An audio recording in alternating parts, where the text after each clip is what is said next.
Hello, good afternoon, everybody, or wherever you are watching in the world. Greetings to you. I am delighted to have my friend Chris Thrall back.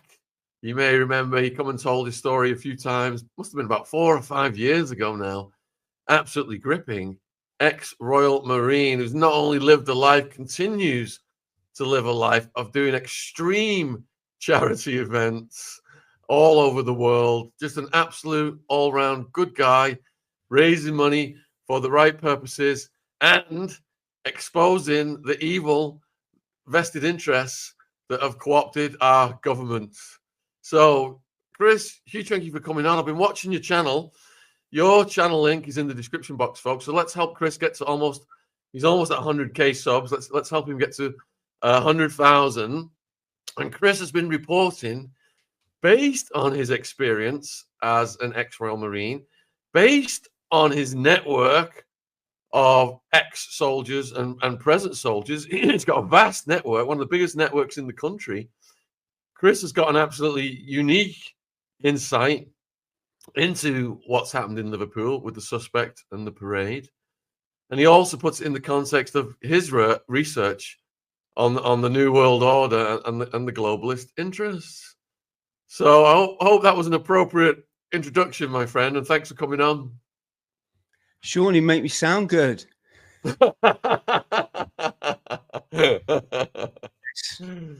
Can I say something to your audience? Yes. You know, friends, there's days when you wake up when life doesn't seem the way that you want it to be. And that's when you got to keep believing you're a massive legend. You're born a legend.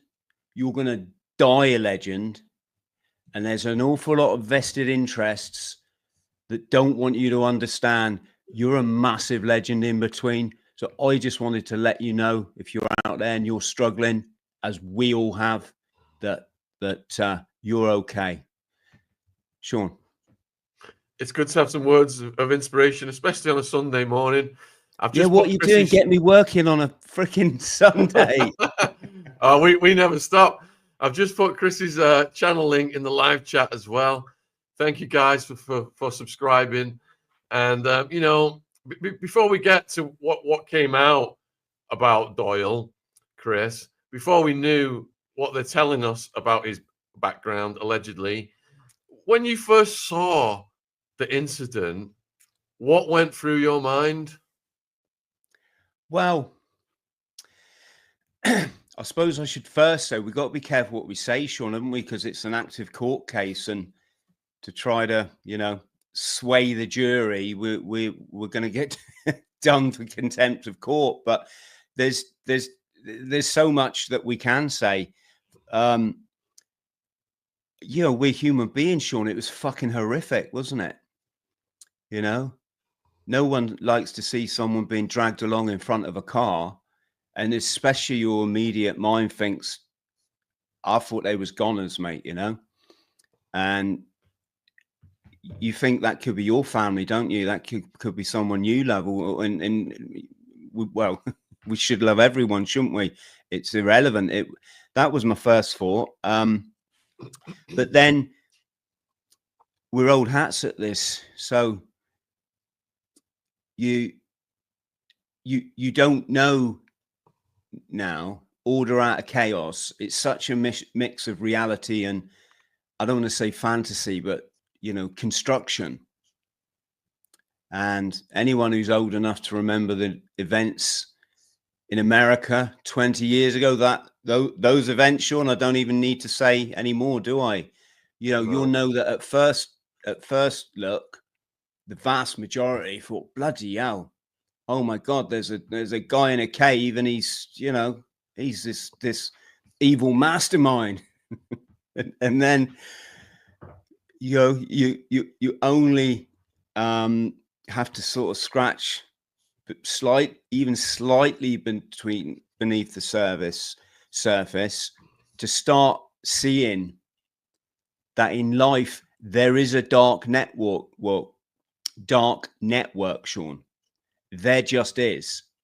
If you can lock every single person on the planet in their homes sometimes for the best part of 2 years, and I'm exaggerating slightly here for effect, but every single professional, from police officer, military leaders, doctors, physicians, nurses, not only go along with it, but make fucking TikTok dance videos while they do.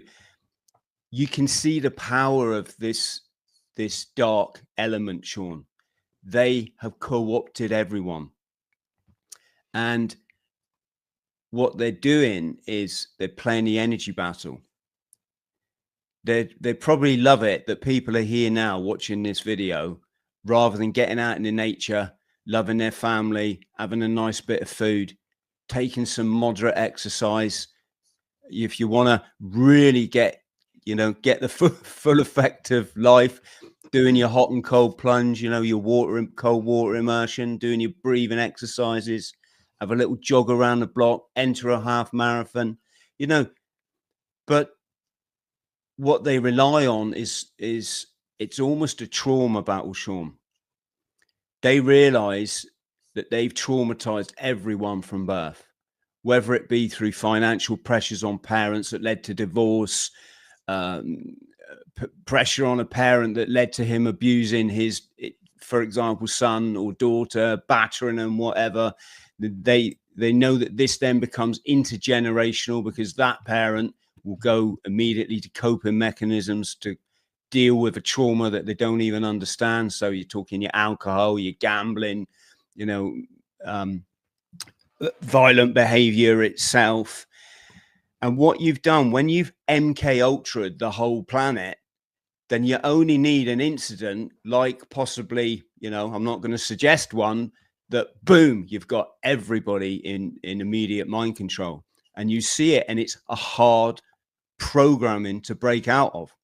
And then there's people that I wouldn't say there's no one that doesn't live in trauma, son, but there's people that have had it easier than others, obviously. And I guess they become your sort of what you call living in the matrix, believing their mainstream media, working their 9 to 5, having their fish and chips and putting on EastEnders or Strictly. And I'm not criticizing them, Shaun, if their people are happy, absolutely fine, And what I would say is, to those people that are awakened consciousness and trying to walk the enlightened path, they're not your issue. If you are trying to get your balance and peace and your understanding in life from people that aren't awake, God, you're going to be upset. You're going to be upset. This is why you hear people talk about, connecting with higher power, spirit, whatever you want to fucking call it, Shaun. I think a lot of people get confused with religion, which again is just part of the control system that we're all under. They take these amazing, they take the amazing books like the scriptures, and we were just taught these were dusty old books full of gobbledygook that we didn't really understand, wasn't it? There's a guy with a wispy white beard up there on a cloud, knocking up stone tablets and virgins, and that's the limit of you. You're in, you stood in church as a kid. What? Can't I just fucking go out on my BMX? It's just like, and of course, what they're doing is they've completely hidden this invaluable knowledge that's been handed down for generation upon generation, written into these parables, these allegories, this hidden code, so that no matter where you are in life, at whatever geographical place or wherever you are mentally, it doesn't matter which language you speak, you can tune in, or you can actually do what I did, make it easy, get yourself a dictionary, and you can work out what they're saying. Why does Moses carry a rod? It's allegory, Shaun. There was probably never a guy called Moses. He probably never had a rod. It's allegory for if you live an upright, rod stands for righteousness, a upright lifestyle, a simple, frugal lifestyle, not full of excess, then you will lead the Israelite, which is its allegory for an awakened person, as opposed to Gentile, which means someone, like I say, in the Matrix. I don't use the word sheep because I think we were all there once, Shaun. Do you know what I mean? And so he leads in uprightness, leads awakened consciousness out of bondage, which is Egypt, or Chem is allegory. Chem is earth. So, you know, it's earth, water, air, fire are the levels of human consciousness, right? So you got Moses, he's leading people from base consciousness into enlightenment. Across water, water is symbolic of overcoming, for example, the five senses and realizing there's more to life than just what we can see, hear, feel, and touch. And where do they end up? They end up in the promised land, don't they? These awakened ones, the land of milk and honey, which is just allegory for the serotonin and the DMT. One's like a milky substance, one's like a honey-like substance. The serotonin and DMT that your pineal and your pituitary gland produce. And this is a long roundabout way, Shaun, of saying the Cabal, you know, the fallen ones, they understand this way better than I ever will, and way better than most. And they understand it's an energy battle, Shaun. And if you can play everybody off on their trauma, keep them in a constant state of confusion, make sure that they're not making that all important connection, you know, with whatever you want to call it. I don't even know what the word for it is.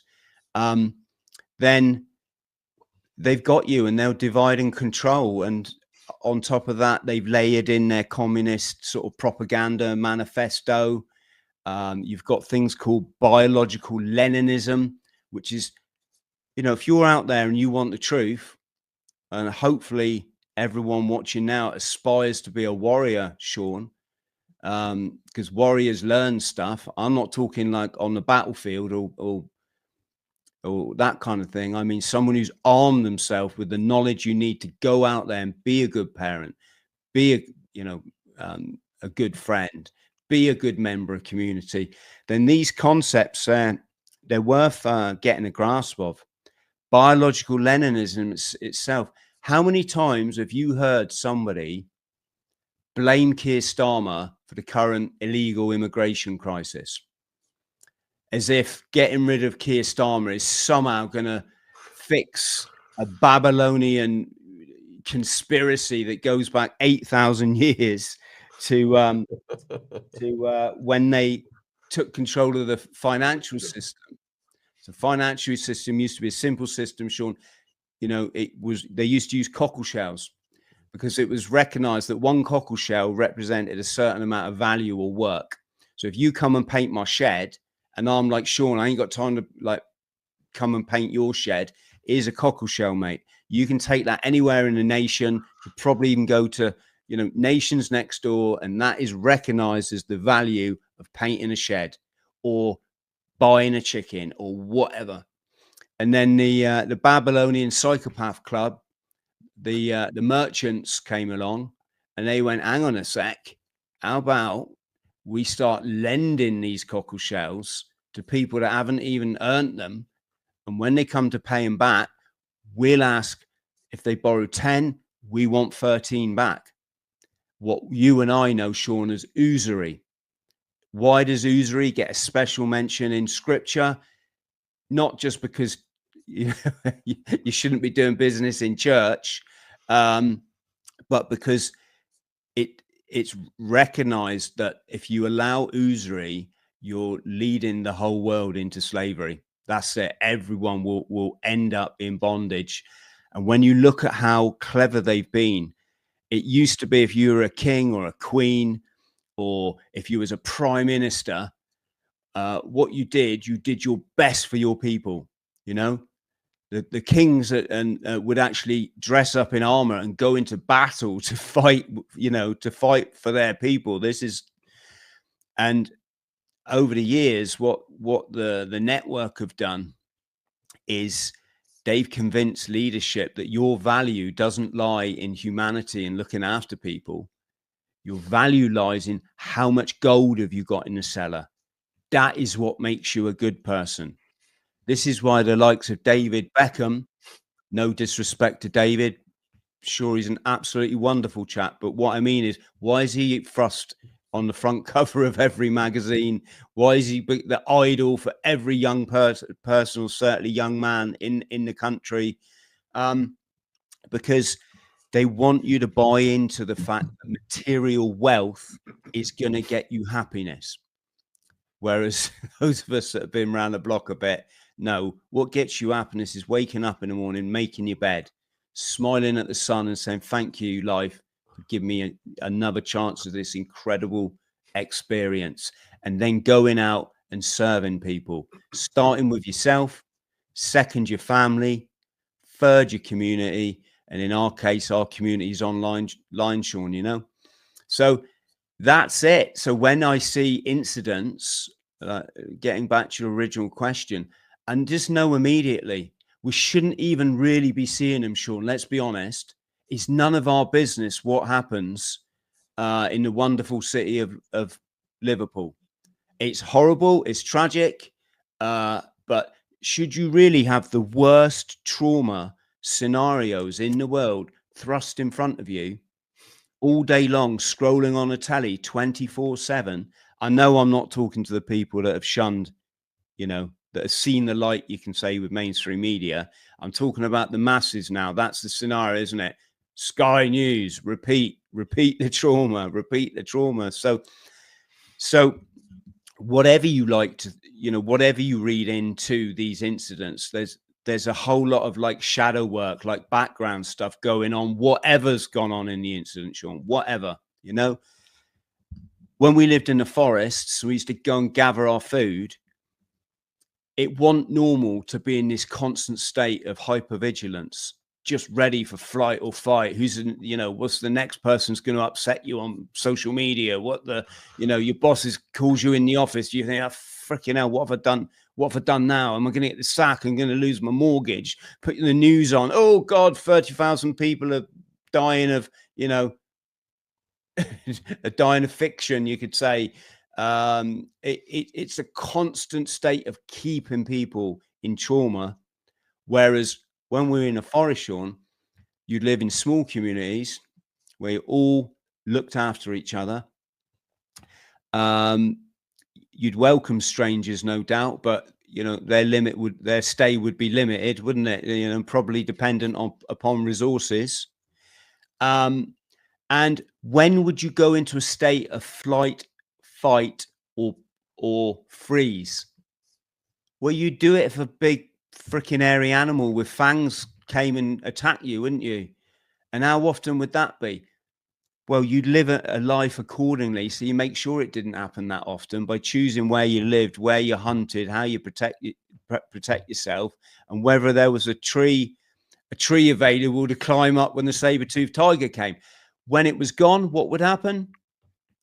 You go back to tranquility, Shaun, back to living in nirvana, paradise, calm, how life is supposed to be. So getting back to your MK Ultra, we've all been MK Ultra to a certain degree, because the Cabal know they flick the switch, they can get the result of the public that they want. Am I making sense, bro? Chris, we love long answers on this channel. You're doing wonderful, and I appreciate that. Thank you.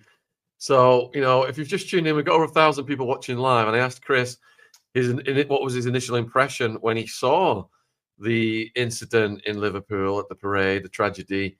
And Chris has basically put it in the context of how the masses are controlled through perpetual fear of anxiety, keeping people in trauma. And one of the viewers actually put a little summary here of what Chris said.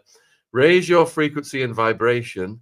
They feed off negative energy and want to keep the masses in fear. That's a really good summary, Solo. So my next question, Chris, is as more details came out about the alleged suspect, and they revealed that he was an ex-Royal Marine, and you yourself are an ex-Royal Marine. What thoughts did you start to have at that moment? My first thought is I wondered if I could borrow a dress off him and what makeup he's got, Shaun. Oh shit, sorry, wrong program. Yeah, no, it's kind of a double-edged question, really, because on the one hand, Shaun, it doesn't matter who it does it? You know, it's a horribly horrific incident, whether it's this, whether it's that, whether it's whatever, and people watching know what I'm referring to. And I'm not suggesting in 1 second, Shaun, it didn't happen. I'm just saying that things can happen, but the drivers behind them aren't always what we perceive them to be or what we're told to be, right? So it's, I mean, for example, when you look at things like Sirhan, he took out, was it Kennedy, wasn't it? Was it Robert Kennedy Sr. or was it the brother of JFK? And there's some interesting parallels, Shaun, between these incidents, these assassinations. I'm not talking about Liverpool now, but people very often say that they smell this weird smell around the assailant. The assailant often claims to just completely have lost their memory during the course of the incident. And what we now know is, or allegedly, these are supposed to be side effects of MK Ultra. And to be so naive as to think that this stuff doesn't go on is to, I think, deny the effect that we all know. I know I'm a traumatized person. I know what triggers me, Shaun. I know what can make me react like that in a way that's so out of my character that people just look at you in shock. And it's because when your trauma body, you know, clicks in, you've gone from A personality into B personality. Now imagine if you've had that smashed into you through some sort of, you know, high level program where you were selected from birth. It's I guess what I'm trying to say, Shaun, is I wouldn't exclude the possibility of anything. Getting back to the Marine thing, it's like I say, it didn't really have much relevance for me, Shaun, other than the fact that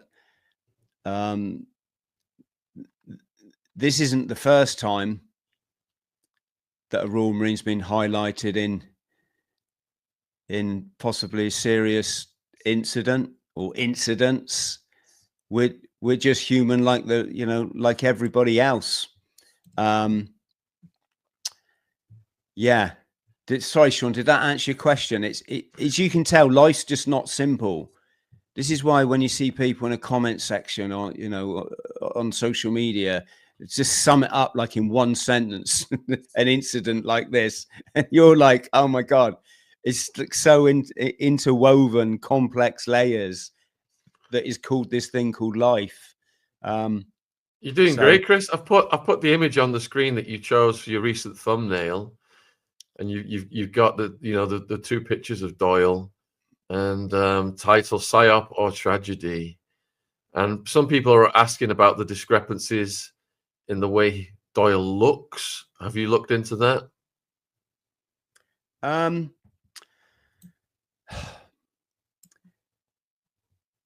I'd say, again, Shaun, with all these incidents, no matter, you know, what they are, just take the Nicola Bulley case, for example. The discrepancies, they're just bizarre, are they not? Yes. You know, in that case, there were so many discrepancies. There was and I'm not trying to get at anything here, Shaun. I don't mean this like disrespectfully, but I don't care. It's irrelevant. And as your guest, just as your viewer just pointed out, then yeah, it's distraction. Of course it is. All of this is distraction from those attributes that I listed as living a legendary life. You know, are you serving yourself? Are you serving your family? Are you serving your community? And are you serving others? You serve yourself by looking after yourself, staying away from all the, you know, um, the temptations in life, the seven deadly sins, as it were. There's so much that, you know, there's so much that we all could be doing. So, but go back to the Nicker bully case. You know, it was bizarre that every photo that was sort of released of her or on her Facebook looked like it was like a Photoshop. It was bizarre that there were people being interviewed that were very close to her. I'm not saying anyone in particular, but they also worked as actors. They were jobbing actors with their names on acting databases. You know, something that I know a lot of your audience would find interest. Then these narratives that come out, and they twist and change, Shaun, don't they? The police come out saying one thing, then they're saying another thing. And as people have already pointed out, does anyone trust the police anymore?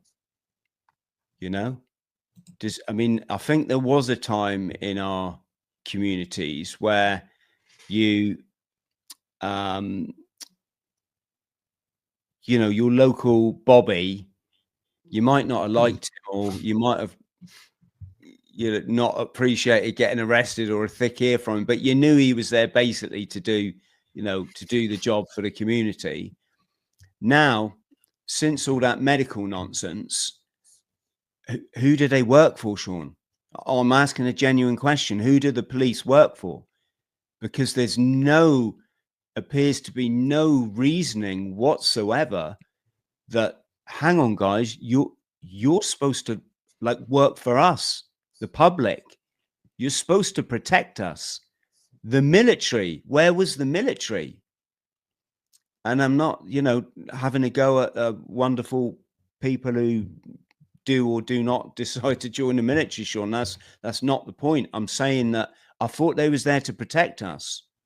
What are they doing about the boats? Well, I can tell you because I know the people that, you know, I know the ex-military that work in that. They do nothing, Shaun. You know, they sit in port all the time. Their equipment sits in port. They're not, you know, going out and saying, no, sunshine, turn your dinghy around. We're pulling you, you know, we're pulling you back to Europe. So that's another, you know, another thing that comes to mind. Chris, the viewers are asking about the role of PTSD.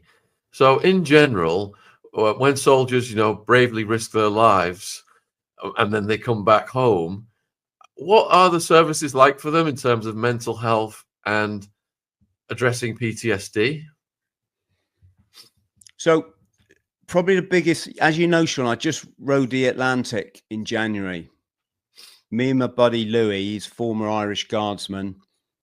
We rowed across the Atlantic in a 21-foot rowing boat to shine a light for anyone out there who's struggling with their mental health or their physical health. And just to say that Louis and I have both been there. Louis suffering from a chronic brain injury, which really still affects him to this day. He nearly died. As you know, Shaun, I was chronically addicted to crystal meth and very nearly sectioned. I was that mentally sort of unwell. And life does chuck these experiences at you. And, you know, all good credit to people who come through them, because of obviously the challenges is what makes you stronger. The other thing that we highlighted quite a lot is this misnomer that PTSD is a military thing. Trauma, for the most part, Shaun, and I'm talking from my experience, which sort of I started to understand myself 25 years ago. And I obviously know a lot of military people who struggle, but also a lot through my Bought the T-shirt podcast. I get to meet a lot of non-military people who struggle. For the most part, I'd say PTS, as it's now referred to, because it's no longer being looked at as a disorder. It's being looked at as an actual normal response to traumatic events. And those events, as I've just outlined, come from childhood, Shaun. And the reason why they get us so badly, and the reason why, for example, the military suffer the big suicide statistics that they do, mental health statistics, homelessness statistics, drug abuse statistics, is because, well, it for a lot of reasons, but a lot of us joined the military, Shaun, because we came from traumatized backgrounds. I don't know what the kind of link is there, but certainly a lot of us felt the need to prove something. Why else would you join like in the case of the Marines, an infantry training, which is notoriously grueling and probably the longest of its kind in the world? Why would you do that when you could just go and become a postman? No, I mean, no disrespect to postman. Probably like to be a postman more than a YouTuber, Shaun.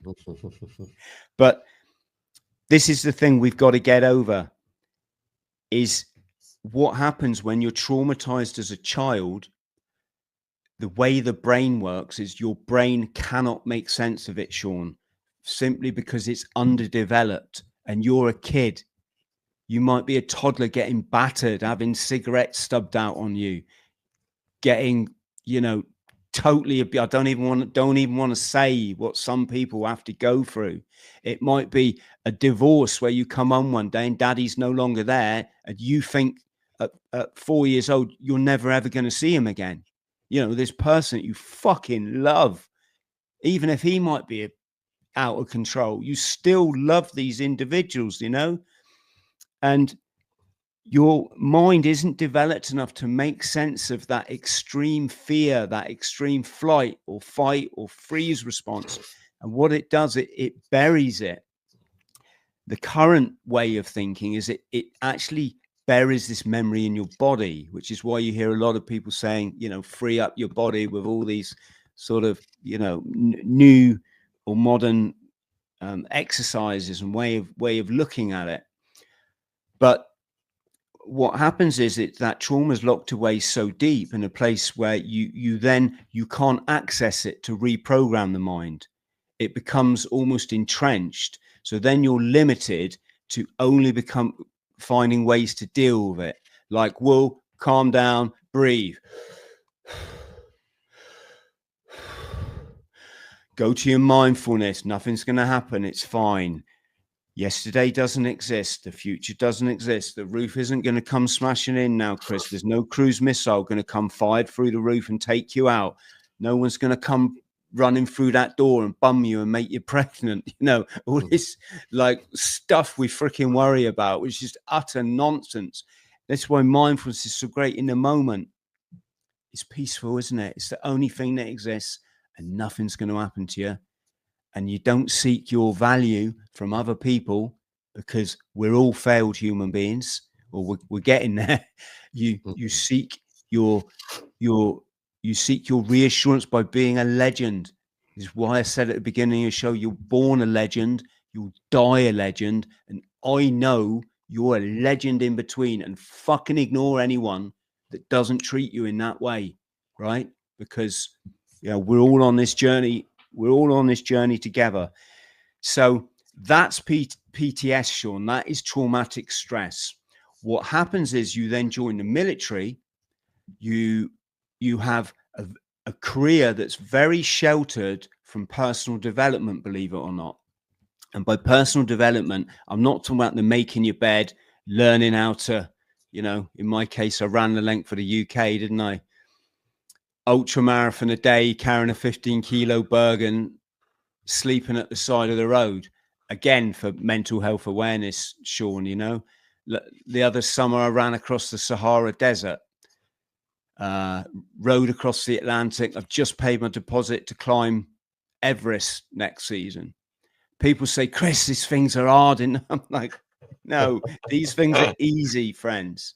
They're easy for me to do. It's like going on holiday. Everything makes sense. I'm away from this bloody thing up here. I'm away from this keyboard. I'm away from all the triggers and the trauma of life and social media, etc., you know. And so in the military, you get good at, you know, those things. I call it marching up and down the square. A lot of people still like to do it, even 30 years after they've left. They're still in that, you know, and that's fine. But what happens is, when all you've had to do is say yes sir for 10 years, even when you don't mean it, and you get paid in sickness in health 24/7, and your toughest decision you got to make is like, which mountain bike do I buy?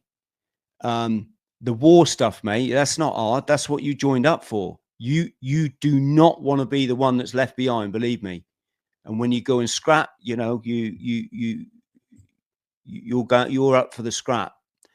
But what can happen is a couple of things. You can get catalysts that happen along the way. So I'm not saying that you can't be in combat and be in an utterly horrendous situation.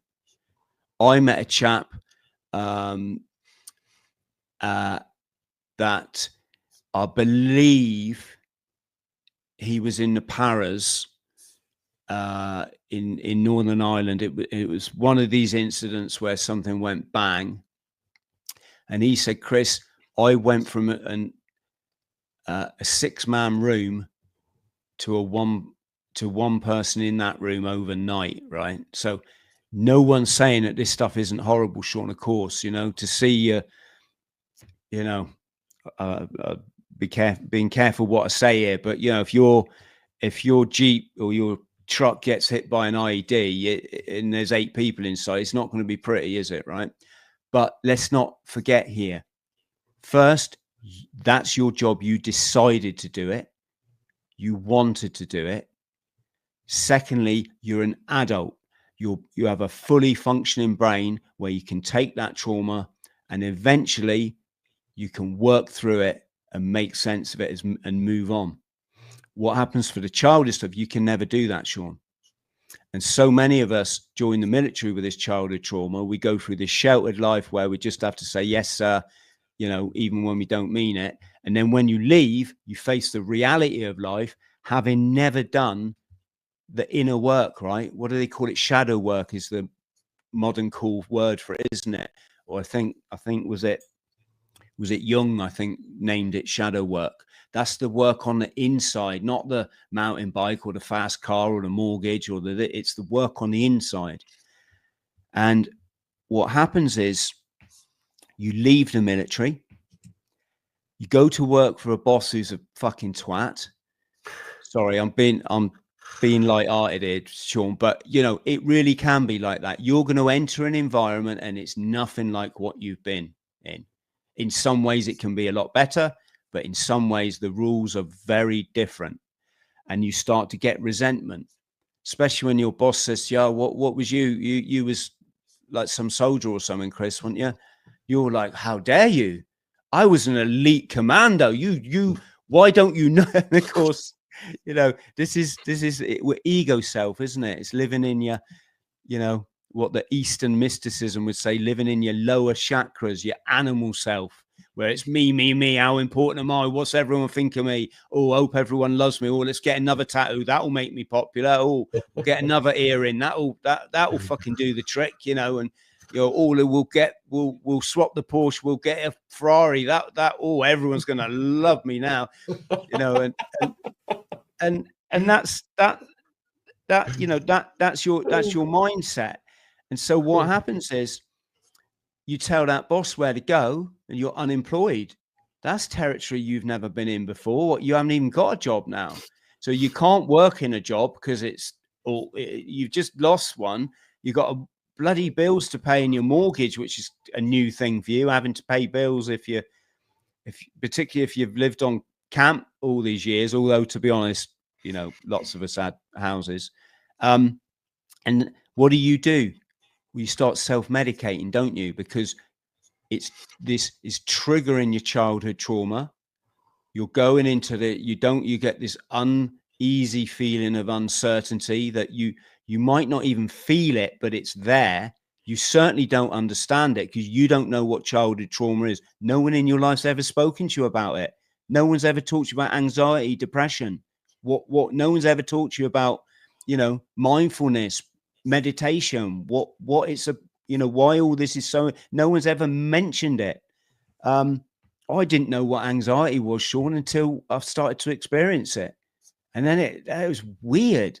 It's like, why am I feeling? I don't feel myself, So you're self-medicating. Before you know it, the wife or the girlfriend's like, look, honey, I can't have this round the kids, I'm taking them to their nans. You got to sort this out. So what do? You self-medicate a bit more, don't you? You go and see your man, or you go down the pub or the offie. And we all know what that does. It temporarily eviscerates these feelings of trauma, if that's the right word.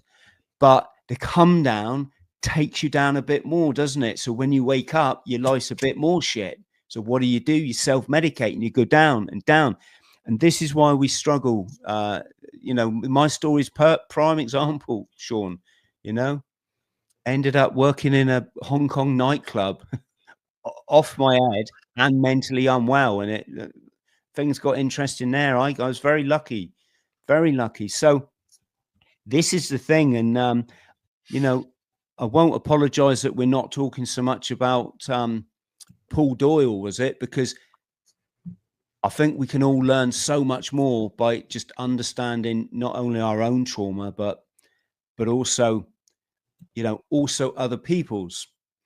And how can it manifest?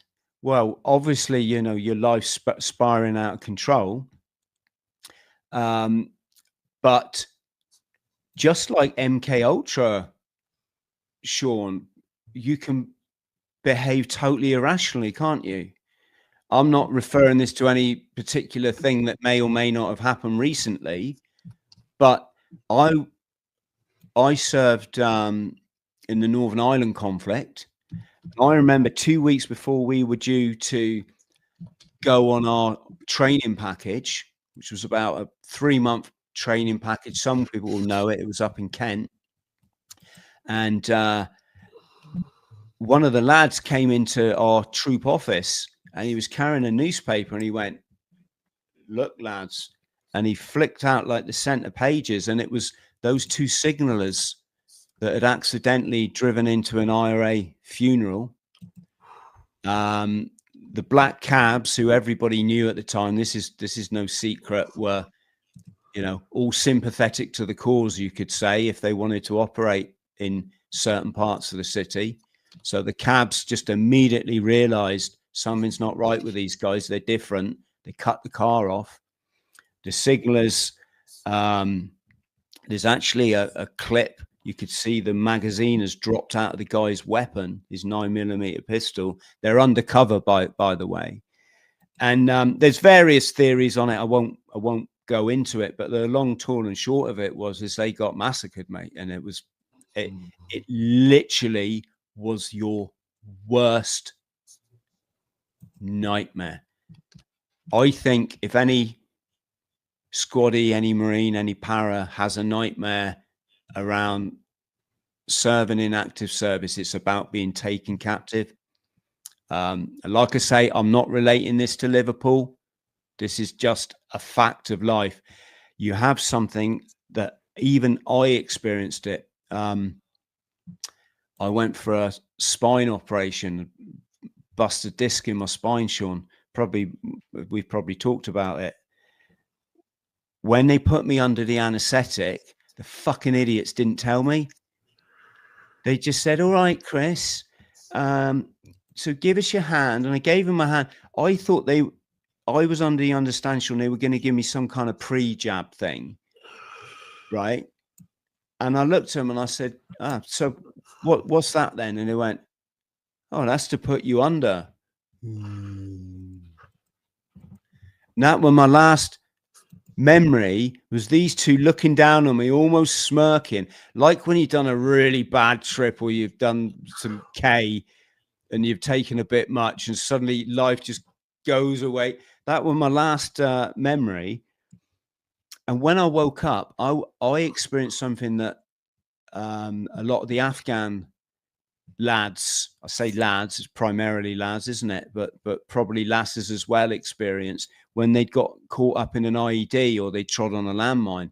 They said you wake up and from your coma or your enforced coma, and the first thing you think is that you've been taken captive and that these doctors and nurses are the enemy, and you go into fight mode immediately. It's like, right, who are you? And and the doctors and that, they all have to be made aware of this, and they all know how to deal with it and go in and say, smudge, it's okay, you're all right, you've been hurt, you're in the British military hospital of so and so. And I would like that when I woke up I was in Salisbury of all places. It wasn't Afghanistan, I can assure you. It was I haven't been in Afghanistan, Shaun, is what I mean. I woke up and the first thing that came in my head was those two fucking idiots that had put me under, and I started gobbing off. The surgeon walked past. He went, "You all right, Chris?" I went, "No, I'm fucking not." And I was so it's a big thing, Shaun. It's this is all stuff that's misunderstood. The Cabal don't want people to know that their military is made up of a lot of damaged cookies, do they? This is why it's not mentioned, it's not dealt with. When they see it occurring in you in the military, they just get you out quick, Shaun. They might tokenistically, offer you a 3-month package or something. But bloody hell, I've been working on this for 30 years and I'm still mental. Do you know what I mean? I still struggle. I really, I really have to be, now I'm a parent, I can't let this, I really have to try hard, Shaun, I don't want to put this on my kid, So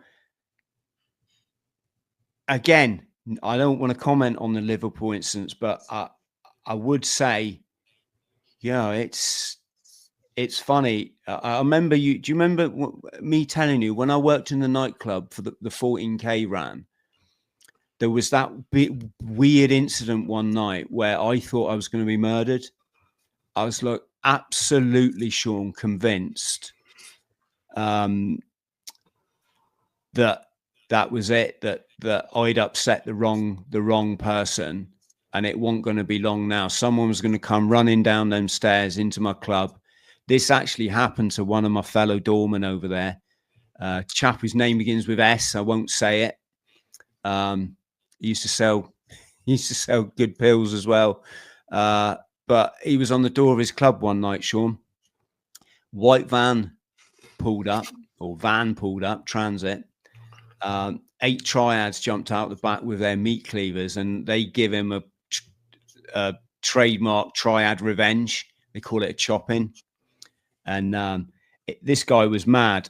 His face looked like crisscross, like he'd run into a tennis net at 100 mile an hour, and his thumb was chopped off. It was hanging down by the side of his wrist. The hospital had to sew it back on again. And the maniac was only back working on the door 3 days later. 3 days later, all bandaged up, right? And then allegedly, it turned out to be a case of mistaken identity, right? So, but going back to my incident, I'm in the footwell of the club. These Hong Kong's hardest men are coming down the stairs, and they're all like, "Pokai Guilo," like, "Fuck you, foreign devil." And I'm like, you suddenly get this cold fucking fear, Shaun. I know there's people watching now know exactly what I'm talking about. Your mouth starts to drip with like this metallic sweat, and everything, it's like it starts to go white, as though you're in a white room. And it's the most extreme feeling of trauma that I think it's possible to go to, until your mind in preservation mode just turns it off, and you suddenly feel this like relief and calm. And in my case, that's how it was.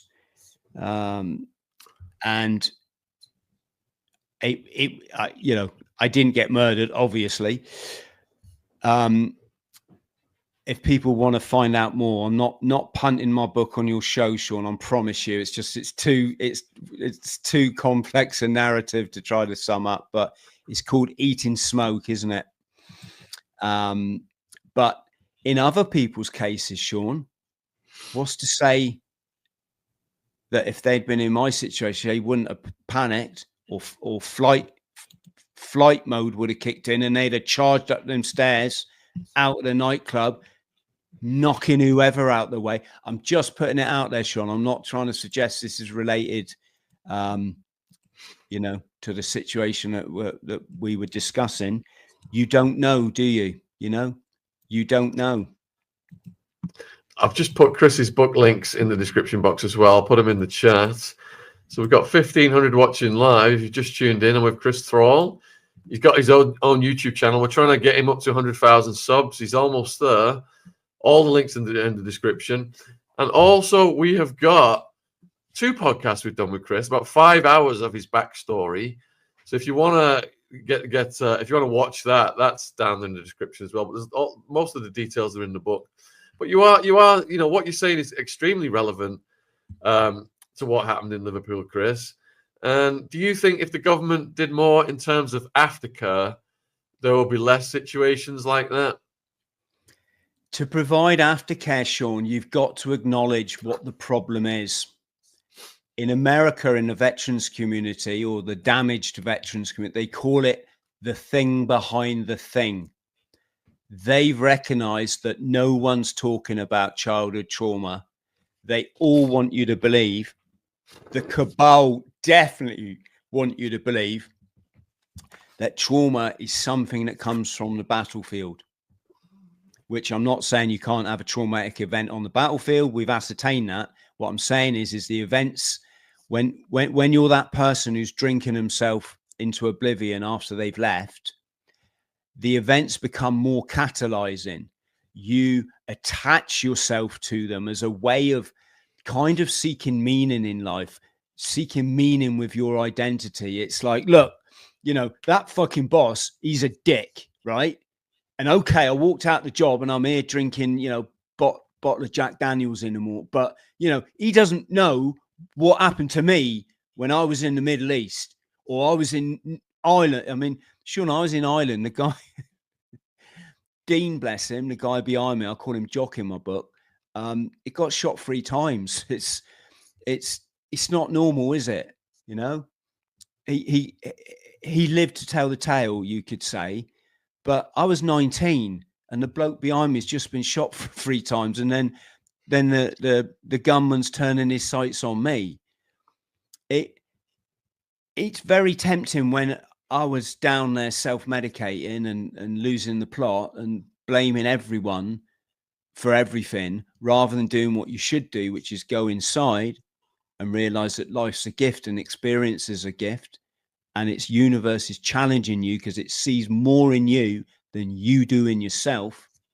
And it's for you to recognize these challenges and take action to curtail them. And in coming out of addiction, the learning process, Shaun, is what rebuilds you and which sets you on your spiritual pathway, which basically, I think this is probably unilateral.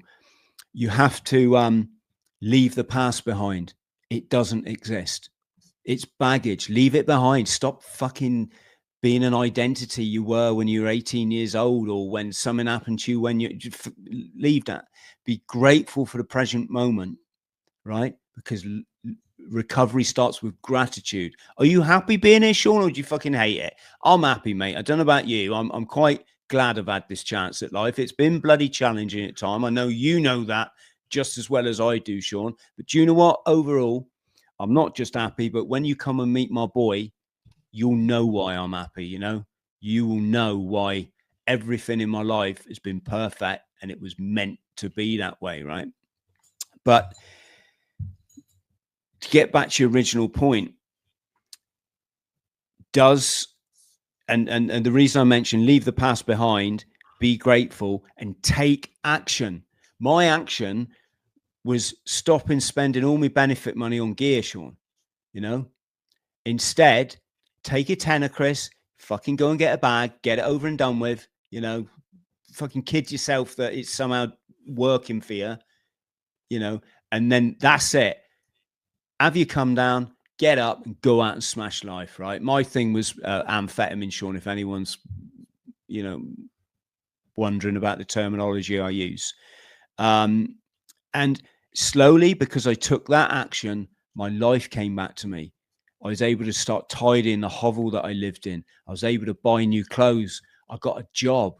Got a job as a smuggler, actually, smuggling tobacco from Belgium. But I used that money, Shaun, to go and train as a volunteer worker, a development instructor, so I could go to Mozambique and teach street children, right?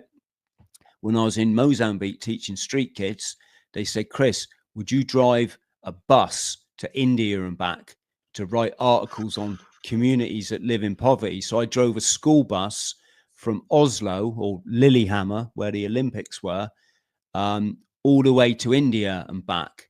So if people want to know about tribal Pakistan and immigration in this country, I can tell you exactly how it, the nightmare that we're building for, Shaun, right?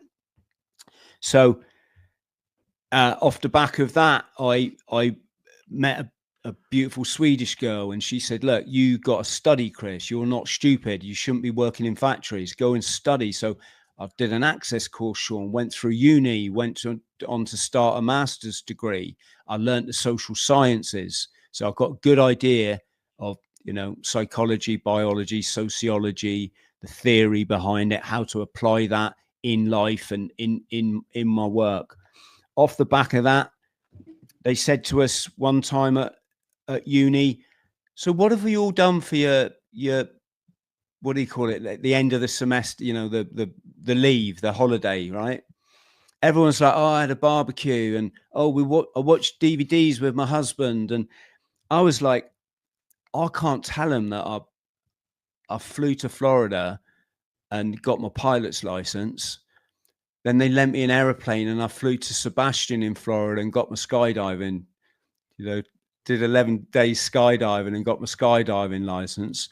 Then I went down to Mexico.